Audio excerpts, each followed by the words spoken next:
Hello friends, ये हमारा RBI का सिलेबस और हमने लास्ट वीडियो में industrial developments in India cover किया है।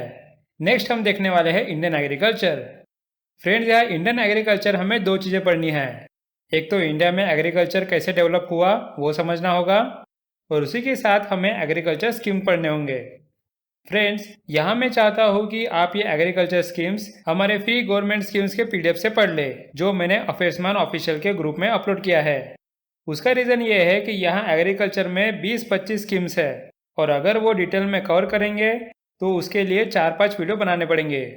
लेकिन फ्रेंड्स, अगर हमारे पास सब कंटेंट पहले से ही फ्री है तो उसी कंटेंट के लिए बार बार एफर्ट्स देने में कोई मतलब नहीं है, राइट? इसलिए आप ये गवर्नमेंट स्कीम्स के पीडीएफ से पढ़ लो। ये सारे स्कीम्स बहुत ईजी है।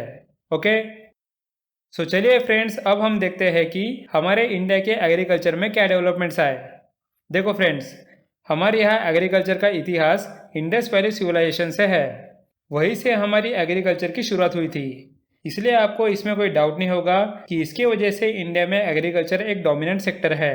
ये चाहे बस हमारे जीडीपी का 17% ही बनता है, लेकिन हमारे इंडिया की 58% पॉपुलेशन इसमें इन्वॉल्व है। समझ रहे हो? So the history of agriculture in India dates back to Indus Valley Civilization. The economic contribution of agriculture to India's GDP is steadily declining with the country's broad-based economic growth. Yet, it is an important sector of Indian economy as it contributes about 17% of the total GDP and provides employment to around 58% of the population. अब friends, India के agriculture में क्रांति लाई थी green revolution ने। ये concept Norman Borlaug का था, जिन्हें हम फादर ऑफ ग्रीन रेवोल्यूशन भी बोलते हैं। लेकिन आप ये ध्यान रखो कि इंडिया में ग्रीन रेवोल्यूशन लाने वाले कोई और थे। उनका नाम था एमएस स्वामीनाथन। इनका ये मानना था कि अगर हमने हाई क्वालिटी सीड्स यूज़ किए और पेस्टिसाइड्स और फर्टिलाइजर का इस्तेमाल किया, फिर हमारे यहाँ एग्रीकल्चर में प्रोडक्शन बहुत बढ़ जाएगा। सो ग्रीन रेवोल्यूशन के पहले हम फूड डेफिशिएंट थे, मतलब हमारे लोगों के लिए हम सफिशिएंट प्रोडक्शन उगा नहीं पाते थे। और जैसे ही ग्रीन रेवोल्यूशन हुआ, हम फूड सरप्लस हो गए। अब हम बाहर के देशों को भी फूड एक्सपोर्ट करते हैं। समझ गए? So the Green Revolution was an endeavor initiated by Norman Borlaug in the 1960s. He is known as the father of Green Revolution in the world. In India, the Green Revolution was mainly led by M.S. Swaminathan. The Green Revolution, spreading over the period from 1967-68 to 1977-78, changed India's status from a food deficient country to one of the world's leading agricultural nations. अब friends, green revolution से खेती बाड़ी में production बहुत हो रहा था, लेकिन इसमें एक समस्या थी। यहाँ प्रोडक्शन ज़्यादा होने की वजह से प्राइस कम हो जाती है। उसकी वजह से फार्मर्स को नुकसान होता है। सो इसलिए गवर्नमेंट ने लाया minimum support price, which is MSP, जहाँ गवर्नमेंट अनाज का प्राइस फिक्स करती है, जिससे फार्मर्स उस प्राइस पे गवर्नमेंट को बेच सके। Okay, so the minimum support price और MSP was introduced by the government of India in the year 1966-67. The MSP is the rate at which the government purchases crops from farmers and is based on a calculation of at least 1.5 times the cost of production incurred by the farmers. MSP is a minimum price for any crop that the government considers are remunerative for farmers and hence deserving of support. अब यह farmers की और मदद करने के लिए government ने 1969 में 14 बैंक्स को नेशनलाइज किया। यहाँ गवर्नमेंट का ये मानना था कि बैंक्स को नेशनलाइज करके हम गांव के लोगों को लोन दे पाएंगे। So the government through the banking companies acquisition and transfer of undertakings ordinance 1969 and nationalise the 14 largest commercial banks on 19 July 1969. One of the aim of this move was the availability of credit to rural areas. लेकिन friends, इतना करने के बाद भी banks गांव वालों को loan देने में नखरे करती थी। इसलिए आरबीआई ने PSL नॉर्म्स या फिर प्रायोरिटी सेक्टर नॉर्म्स निकाले। मतलब बैंक को कंपलसरी प्रायोरिटी सेक्टर को लोन देने होंगे। अब यह प्रायोरिटी सेक्टर क्या होते हैं? इसमें आता है agriculture, MSME, export, housing, education या रिन्यूएबल एनर्जी वगैरह। लेकिन बैंक को कितना लोन देना होगा?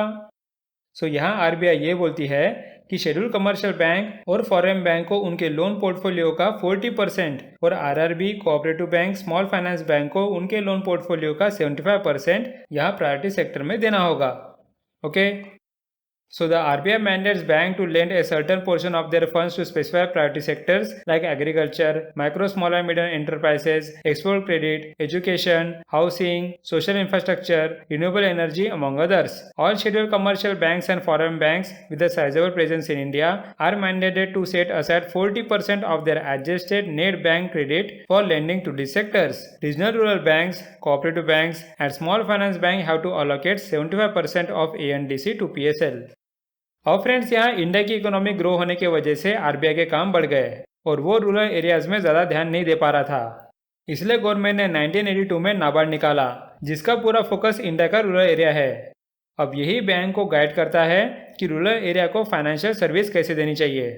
Okay, so NABARD is a development bank focusing primarily on rural sector of the country. It is the apex banking institution to provide finance for agriculture and rural development. It is responsible for the development of the small industries, cottage industries and any other such village or rural projects. It is a statutory body established in 1982 under Parliament Act, National Bank for Agriculture and Rural Development Act 1981. अब friends farmer के लिए तो बहुत काम अच्छे हो रहे थे लेकिन उनकी एक समस्या थी। उनके सब्जियां जब वो बाजार में बेचने वाले दुकानदार को देते थे उस वक्त उन्हें बहुत कम दाम मिलता था। इससे उनका प्रॉफिट कम आ रहा था। इसलिए गवर्नमेंट ने उनके लिए एग्रीकल्चर प्रोड्यूस मार्केट कमेटी निकाली। ये एक मंडी का सिस्टम होता है। यहाँ फार्मर्स अपना फार्म प्रोड्यूस उन्हें देता है और ये मंडी वाले उसका ऑक्शन करते हैं जिससे फार्मर को अच्छा प्राइस मिल सके। So Agriculture Produce Market Committees APMC in 2003 is a marketing board established by the state governments in order to eliminate the exploitation incidences of the farmers by the intermediaries where they are forced to sell their produce at extremely low prices. All the food produce must be brought to the market and sales are made through auction. अब friends हमने ये देखा कि green revolution की वजह से farmer का production अच्छा हो रहा था और गवर्नमेंट ने उन्हें अच्छी प्राइस मिलने के लिए बहुत सुविधा रखी। लेकिन यहाँ पहले ग्रीन रेवोल्यूशन का मॉडल सस्टेनेबल नहीं था। देखो यहाँ पहले के ग्रीन रेवोल्यूशन में फर्टिलाइजर और पेस्टिसाइड बहुत यूज हो रहे थे। उसके वजह से सॉइल की फर्टिलिटी कुछ नहीं रहती थी। साथ ही राइस और शुगर केन जैसे क्रॉप्स के लिए यहाँ पानी इरेस्पॉन्सिबली बहुत यूज किया जाता था। इसलिए ये मॉडल सस्टेनेबल नहीं था। सो गवर्नमेंट ने अभी लाया है एवर ग्रीन रेवोल्यूशन जिसे हम सेकंड ग्रीन रेवोल्यूशन भी बोलते हैं। यहाँ हम ऑर्गेनिक फार्मिंग का यूज करेंगे या फिर हॉर्टिकल्चर क्रॉप्स के लिए पॉलीहाउस यूज करेंगे। ये सब सस्टेनेबल मेथड्स एवरग्रीन रेवोल्यूशन में की जाएगी। Okay, so let's see what it says. The first green revolution in the 1960s, characterized by the use of high-yielding varieties and more intensive farming techniques, transformed the agricultural landscape in the country.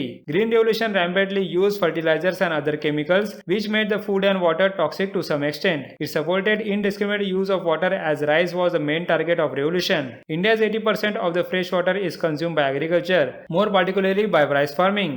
New agriculture policy of India aims at sustainable agriculture, which is popularly called second green revolution or evergreen revolution. This includes organic farming, horticulture mission, bamboo mission, integrated pest management, etc. So friends, इसके साथ आपको agriculture में सारे development समझ गए होंगे। Next video में हम अगला टॉपिक कवर करेंगे। So thanks for watching and meet you in the next video.